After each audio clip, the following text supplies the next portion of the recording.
یہودی چاہتے ہیں کہ اللہ کے نور کو اپنے منہ کی پھونکوں سے بجھا دیں۔ تاریخی اعتبار سے سب سے پہلے چلیے اس ماحول میں جب یہ آیات نازل ہوئی ہیں، اس وقت اگرچہ اسلام کی مخالفت میں دو گروہ تھے جو سرگرم تھے، ایک مشرکین عرب جن کے سر خیل تھے مشرکین مکہ، اور دوسرے یہودی۔ چنانچہ یہی بات ہے جو سورہ مائدہ میں فرمائی گئی، لَتَجِدَنَّ أَشَدَّ النَّاسِ عَدَاوَةً لِلَّذِينَ آمَنُوا الْيَهُودَ وَالَّذِينَ أَشْرَكُوا، تم پاؤ گے کہ اہل ایمان سے دشمنی میں شدید ترین تمام انسانوں میں یہودی ہیں اور مشرک ہیں۔ مکے کے مشرک یا جزیرہ نما عرب کے مشرک اس وقت جن کے سر خیل تھے، جن کے لیے قرآن مجید میں سورہ توبہ میں ائمہ کا لفظ آیا ہے، فَقَاتِلُوا أَئِمَّةَ الْكُفْرِ، ایک طرف وہ تھے جو شدید مخالف اور دوسری طرف یہودی، لیکن ان دونوں کی مخالفت کے انداز میں فرق تھا۔ یہ نوٹ کرنا چاہتا ہوں میں آج، اچھی طرح سمجھ لیجئے۔ پہلا فرق یہ تھا کہ مشرکین عرب سامنے سے وار کرتے تھے جمع مردی کے ساتھ، ان کے مقابلے میں ان کی مخالفت میں کمینگی نہیں تھی۔ وہ اپنے باطل معبودوں کے لیے بھی گردن کٹا رہے تھے۔ ابو جہل نے کہا تھا ذرا نیچے سے گردن کاٹنا تاکہ اونچی نظر آئے کہ سردار کی گردن ہے، جب تم کسی چیز پر اس کو اوپر لٹکاؤ گے۔ 70 جانیں انہوں نے پیش کی ہیں بدر میں اپنے دین باطل کے لیے اور اپنے معبودان باطل کے لیے۔ اس کے برعکس یہودیوں کی مخالفت تھی کمینگی والی مخالفت، ان میں مقابلے کی ہمت نہیں تھی، جرأت نہیں تھی۔ لا یقاتلونکم جمیعا، سورہ حشر میں فرمایا یہ یہودی کبھی تم سے مسلمانوں جمع ہو کر جمعیت کی شکل میں ڈٹ کر میدان میں آ کر مقابلہ نہیں کر سکیں گے، الا فی قرى محصنۃ او من وراء جدر، بڑے مضبوط قلعہ بندیوں میں اپنے آپ کو محفوظ کر کے اور فصیلوں کے پیچھے سے، دیواروں کے پیچھے سے، عورتوں کی طریقے سے پتھراؤ کریں گے، اس کے سوا کچھ نہیں کر سکتے۔ تو پہلا فرق یہ تھا کہ مشرکین مکہ اور مشرکین عرب بالعموم مخالفت کر رہے تھے، لیکن ان کی مخالفت جمع مردوں والی مخالفت تھی، سامنے کے دشمن کی حیثیت سے کھلم کھلا علی الاعلان، جبکہ یہودیوں کی مخالفت میں کمینگی تھی، سازشی انداز تھا، خود لڑنے کی بجائے دوسروں کو ابھار ابھار کر لاتے تھے۔ اور دوسرا بڑا فرق کیا تھا؟ اس پہلے فرق کو تو نمایاں کیا اسی لفظ سے کہ گویا کہ اپنے منہ کی پھونکوں سے بجھانا چاہتے ہیں۔ ابو جہل بھی بجھانا چاہتا ہے اللہ کے نور کو، لیکن اپنے زور بازو کی بنیاد پر۔ اور یہ لوگ کردار کے اعتبار سے اتنے گر چکے ہیں کہ زور بازو کی بنیاد پر نہیں، منہ کی پھونکوں سے بجھانا چاہتے ہیں۔ بہترین تعبیر کی ہے اس کی مولانا ظفر علی خان نے کہ نور خدا ہے کفر کی حرکت پہ خندہ زن، پھونکوں سے یہ چراغ بجھایا نہ جائے گا۔ دوسرا فرق یہ تھا کہ اگرچہ مشرکین میں بھی ایسے لوگ تھے جو پہچان چکے تھے کہ محمد اللہ کے رسول ہیں، سچے ہیں، صادق ہیں، لیکن وہ استثنائی معاملات تھے، وہ غافل تھے۔ قرآن مجید میں بار بار ان کے کفر کے لیے ایک توجیہ پیش کی گئی ہے کہ ان کے پاس کوئی رسول آیا ہی نہیں، ان کے لیے رسالت اور نبوت بڑی ایک عجیب سی شے تھی، وہ چیزیں ان کے ذہن سے بالکل خارج ہو چکی تھی۔ لیکن یہود کا معاملہ اس کے برعکس تھا، وہ 100% پہچانتے تھے محمد رسول اللہ کو صلی اللہ علیہ وسلم، بالخصوص ان کے علماء،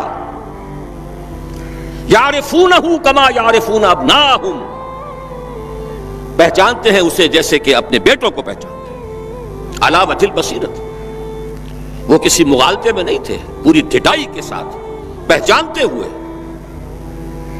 آپ کو تو معلوم ہے کہ حضور صلی اللہ علیہ وسلم کی جو نشانیاں ہیں ان کا تو معاملہ بہت آگے کی بات ہے۔ حضور کے ادنا رفقا کا معاملہ کیا تھا کہ حضرت عمر رضی اللہ تعالیٰ عنہ کے بارے میں پوری ان کی صفات ان کے ہاں موجود تھیں، اور عیسائی علماء نے ان کے ساتھ ٹیلی کر کے ہی حضرت عمر کو سامنے کھڑے ہو کے دیکھ کر اور پھر جو ہے یروشلم کا قبضہ دیا تھا کہ ہاں یہ وہی درویش بادشاہ ہے جس کا ذکر موجود ہے ہماری کتابوں میں کہ یروشلم اس کے ہاتھوں فتح ہوگا۔ تو یہ دو فرق ذہن میں رکھیے، یریدون لیطفئوا نور اللہ بافواہہم واللہ متم نورہ۔ دوسری بات جو سوچنے کی ہے اس آیت میں کہ نور اللہ سے مراد کیا ہے؟ اللہ کا نور ایک اعتبار سے ذہن منتقل ہوتا ہے قرآن حکیم کی طرف۔ نور اصل میں قرآن مجید میں ہدایت کے لیے بھی آتا ہے، تورات کے لیے آیا فیہا ہدی و نور، انجیل کے لیے آیا فیہ ہدی و نور، روشنی ہی سے انسان راستہ دیکھ سکتا ہے۔ الہدا قرآن حکیم، ہدایت کاملہ، اس کے لیے خاص طور پر لفظ آیا ہے۔ سورہ تغابن میں فرمایا فآمنوا باللہ ورسولہ والنور الذی انزلنا واللہ بما تعملون خبیر۔ ایک مفہوم تو یہ ممکن ہے قرآن مجید کے اس اصول کے تحت کہ القرآن یفسر بعضہ بعضا، ویسے یہ کہ اس کا عام مفہوم اسلام، ہدایت، جس معنی میں چاہے لے لے، لیکن میرا ذہن زیادہ جس چیز کو قبول کر رہا ہے وہ ایک ایسے شخص کی تعبیر ہے جو اگرچہ کوئی معروف عالم دین نہیں تھا، میں نہ عارف نہ مجدد نہ محدث نہ فقیہ، اقبال اپنے بارے میں صاف کہہ رہا ہے، میں نہ عارف نہ مجدد نہ محدث نہ فقیہ، لیکن واقعہ یہ ہے اور آپ کے علم میں ہوگا، میرا موقف یہ ہے اس دور میں قرآن مجید کا نور بصیرت اللہ تعالیٰ نے بڑے وافر پیمانے پر انہیں عطا کیا تھا۔ انہوں نے تعبیر کیا ہے اس نور کو نور توحید سے، چنانچہ یہ اتمام کا لفظ اس کے ساتھ واللہ متم نورہ، جواب شکوہ کے شعر میں کہ وقت فرصت ہے کہاں، کام ابھی باقی ہے، نور توحید کا اتمام ابھی باقی ہے۔ واللہ متم نورہ ویابی اللہ الا ان یتم نورہ، یہ بھی نوٹ کر لیجئے، عربی زبان میں شدید تاکید کرنی ہو تو اس میں فاعل کی شکل میں لایا جاتا ہے، واللہ یتم نورہ بھی ہو سکتا تھا، نہیں واللہ متم نورہ کر کے رہے گا۔ اور پھر اس کو منفی اسلوب میں بھی بیان کر دیا تاکہ کوئی شک و شبہ نہ رہے، مثبت بھی آ گیا واللہ متم نورہ، اور منفی ویابی اللہ الا ان یتم نورہ، اللہ کو ہرگز منظور نہیں ہے مگر یہ کہ وہ اپنے نور کا اتمام فرمائے۔ وقت فرصت ہے کہاں، کام ابھی باقی ہے، نور توحید کا اتمام ابھی باقی ہے۔ میں چونکہ یہاں اسی تعبیر کو اختیار کر رہا ہوں، اس کے اعتبار سے ایک سوال پیدا ہوتا ہے، کیا نور توحید کسی بھی اعتبار سے نامکمل تھا، ناقص تھا، جس کے اتمام اور تکمیل کی ضرورت تھی؟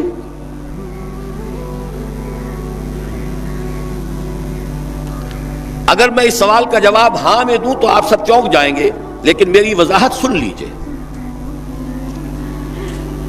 جہاں تک عقیدے کا نور ہے، عقیدے کی توحید ہے، اور انفرادی سطح پر اپنے عمل کی توحید ہے، توحید کے دو حصے سمجھ لیجئے۔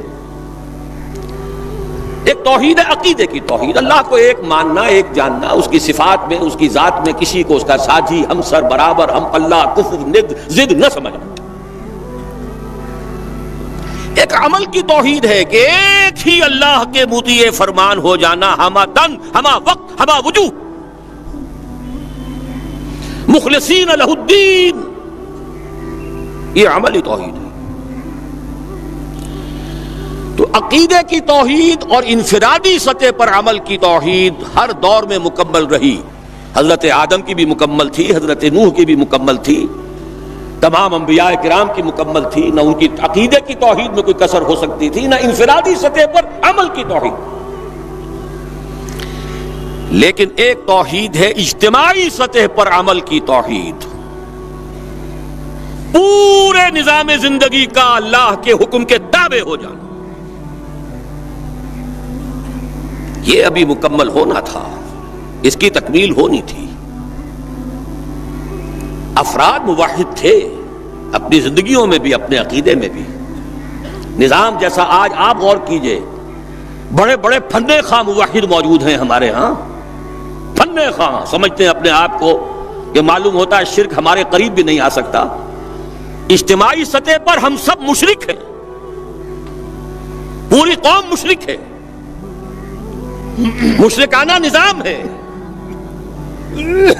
جب تک وہ یقول الدین کلہ للہ نہیں ہوتا یہ نظام مشرکانہ ہے، قانون اللہ کا نہیں ہے. آپ کی عدالتوں میں اللہ کے حکم کی کوئی حیثیت نہیں ہے، آپ کی منڈیوں میں اور بازاروں میں اللہ کا حکم نہیں چلتا ہے. معلوم یہ ہوا کہ ایک ہے اجتماعی توحید. کچھ مواقع ضرور آئے ہیں تاریخ انسانی میں جبکہ اجتماعی توحید بھی ہوئی، حکومت قائم ہوئی حضرت داؤد کی اور حضرت سلیمان کی، وہ اجتماعی توحید کی تھی. لیکن ایک بات نوٹ کر لیجئے گا، یہ میرا اصل میں کل کی تقریر کا موضوع ہے. یہ کام تاریخ انسانی میں صرف ایک مرتبہ ہوا ہے کہ ایک فرد واحد اپنی دعوت کا آغاز کرے اور تمام مراحل سے گزار کر اپنی اس دعوت اور تحریک کو اور توحید کامل تک معاشرے کو پہنچا دے. یہ اس سے پہلے کبھی نہیں ہوا. حضرت داؤد کو تو راہ چلتے حکومت مل گئی تھی، جنگ تو ہو رہی تھی حضرت طالوت اور جالوت کی. وہ تو ایک گڈریا اپنا گوپیا لے کر آ گیا ہے وقت پر اتفاقاً، اور اس گوپیے کی جو پتھر تھا وہ جالوت کے آنکھوں کے اس کی زرہ میں جو سوراخ تھا اس میں سے ہو کر اس کے بھیجے میں گزر گیا، مارا گیا، حکومت مل گئی. کیا حضرت داؤد ایک داعی کی حیثیت سے سامنے آئے تھے؟ کیا انہوں نے اپنی کوئی جماعت بنائی تھی؟ کیا ان مراحل سے گزرے تھے؟ قطعاً نہیں. صرف ایک مرتبہ ہوا ہے تاریخ انسانی میں، اور وہ محمد الرسول اللہ صلی اللہ علیہ وسلم. فرد واحد سے بات شروع کر کے یہ جو آتا ہے خطبات جمعہ میں آپ سنتے وحد اللہ، توحید باب تفصیل سے، اور اپنی توحید کو خالص کرو اور خالص کرو اور خالص کرو اور خالص کرو، شرک سے اسے ہر اعتبار سے پاک کر دو. تو پوری زندگی کا لائف لانگ ایفرٹ ہے. آخری امتحان توحید کا جو لیا ہے ابراہیم کے رب نے. دیکھیں اس بوڑھے کے دل میں کہیں اپنے بیٹے کی، اکلوتے بیٹے کی محبت تو ہم سے زیادہ نہیں ہو گئی. کیسے کیسے امتحانات سے گزر چکا وہ بوڑھا، کیسے کیسے امتحانات. لیکن آخری امتحان دعائیں مانگ مانگ کر بیٹا لیا تھا. فلما بلغ معه السعی، اور جب اب ذرا ہاتھ بٹانے کے قابل ہوا، کہیں اس کی محبت ہماری محبت سے زائد تو نہیں ہو گئی. انی ارا فی المنام انی اذبحک فانظر ماذا تری.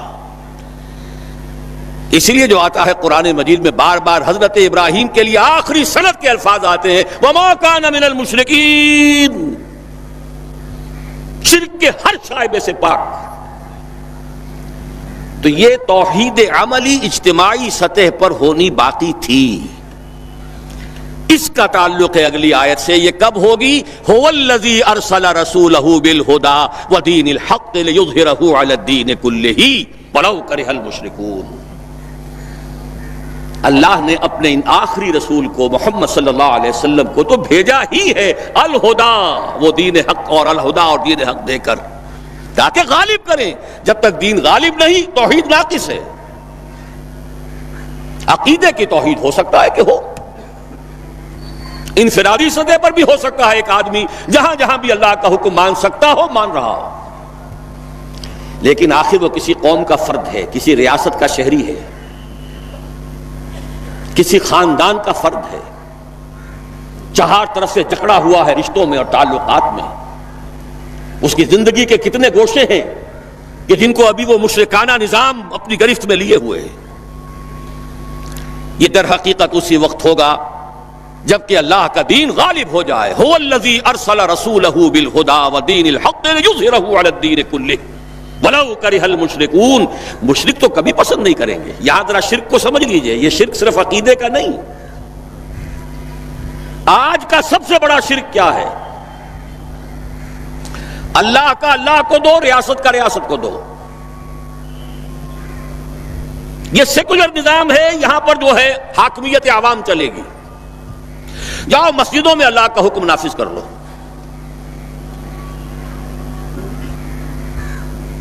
یہ سب سے بڑا شرک، کبھی گوارا نہیں کریں گے. وہ توحید ہو جائے، اللہ ہی کا حکم چلے، سب پر یکساں جاری ہو جائے، سب یکساں اللہ کے حکم کے تابع ہو جائیں.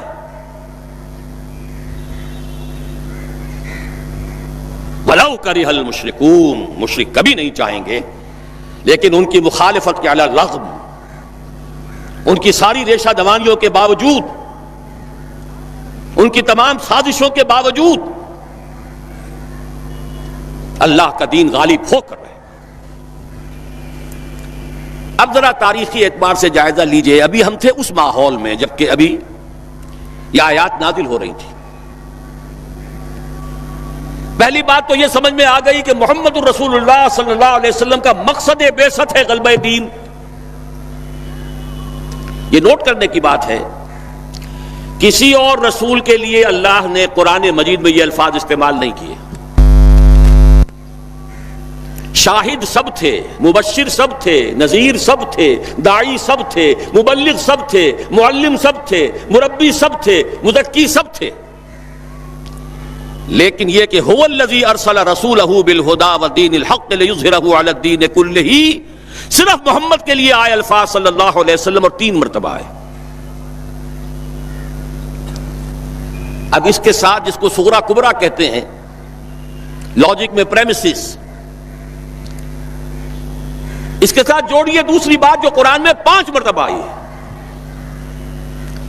اگرچہ وہ آئی ہے ذرا مختلف الفاظ میں. کہیں فرمایا وَمَا أَرْسَلْنَاكَ إِلَّا رَحْمَةً لِلْعَالَمِينَ،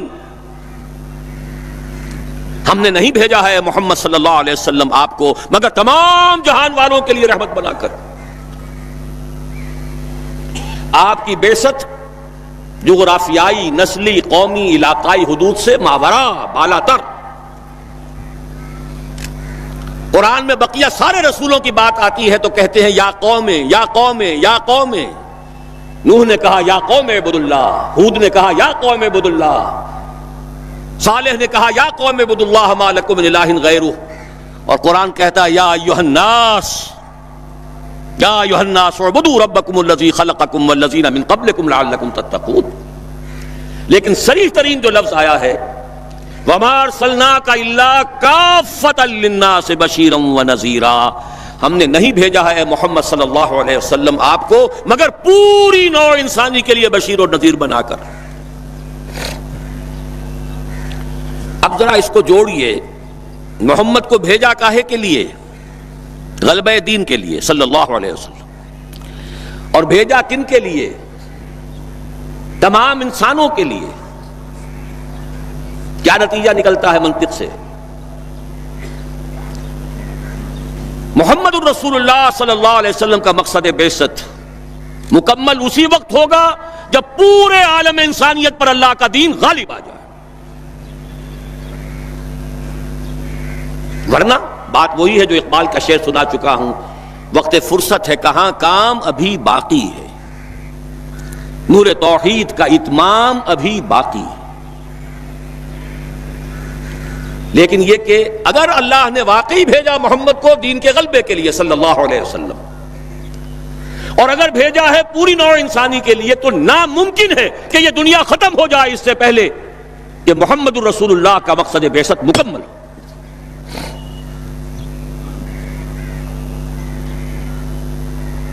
یہی بات ہے کہ جس کی خبر پیشن گوئی کے طور پر قرآن میں تو نصوص ہیں، لیکن ان سے نتیجہ نکالنا پڑے گا.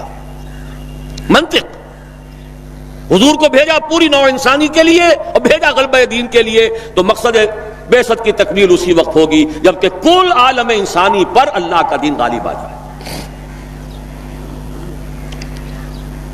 اسی کے ساتھ اب ذرا یاد کیجئے سورہ نور کی آیت، جس کو اللہ کے فضل و کرم سے ہم نے کافی عام کیا ہے. ایک ہی بات ہے لیکن ذرا مختلف اسلوب میں آ رہی ہے. وعد اللہ الذین آمنوا منکم وعملوا الصالحات لیستخلفنہم فی الارض